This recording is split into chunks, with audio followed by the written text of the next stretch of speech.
Hi everyone, my name is Billy Thompson. And I'm Tanisha Thompson, and we're just going to share briefly how we met.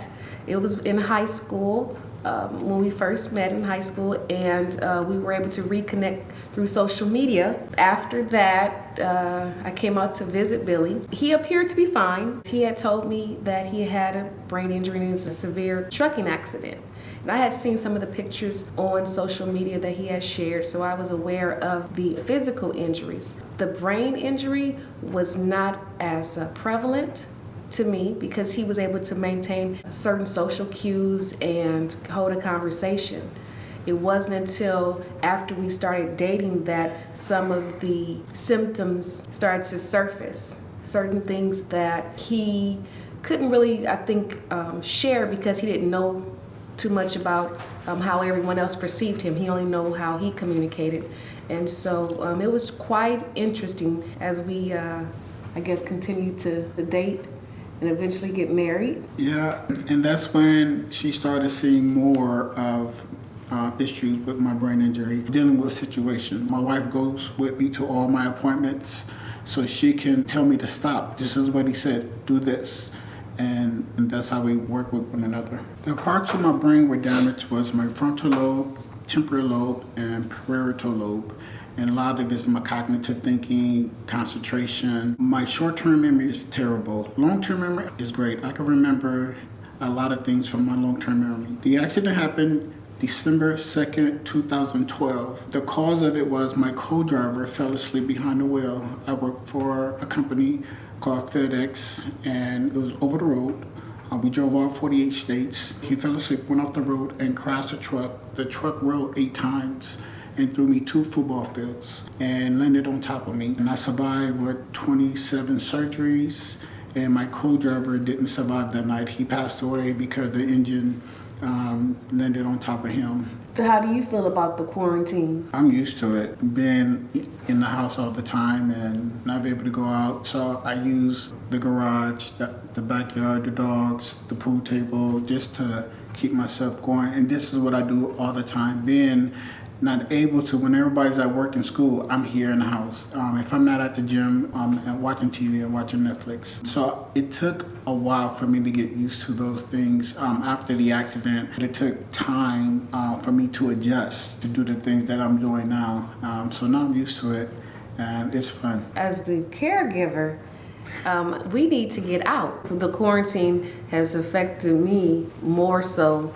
than him because I'm not accustomed to this. What a lot of people don't understand about my injuries, I have a brain injury along with other injuries that I have, so I'm dealing with both of them.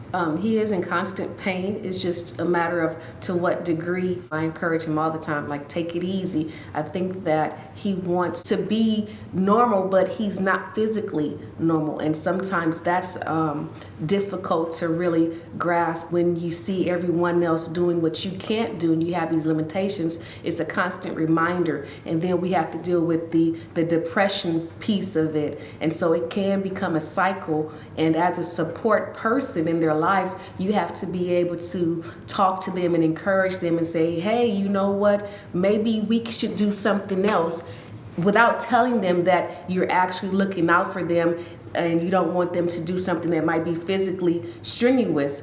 I don't look like I am disabled.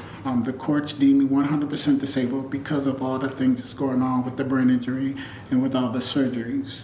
I get tired a lot because of people are just judging me because I don't look like I'm disabled. If a person don't see me with a cane or a wheelchair or deformity, they assume that I'm not disabled, but they can see what's inside me with the broken bones and with the metal and with the brain injury. So I deal with that a lot. I also want to talk about getting pulled over by the police and them not understanding my brain injury. When I come to the car, I explain to them, can you really speak slowly? And, I have a brain injury. Please be a little patient with me, because they don't know. If they had some type of training in that area, I think it would be easier for them to be more patient with me or any other person. One of the things that bothers me is that people don't know him and see the things that I see and know about him. And people do make this mistake with judgment.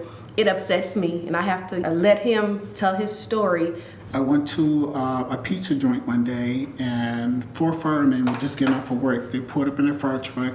I pulled up into my handicap, put my handicap sticker, and walked in. It was only not even, 4 feet from the door. And as I was walking in, I'll go in, one of the firefighters walked behind me and tapped me on my shoulder.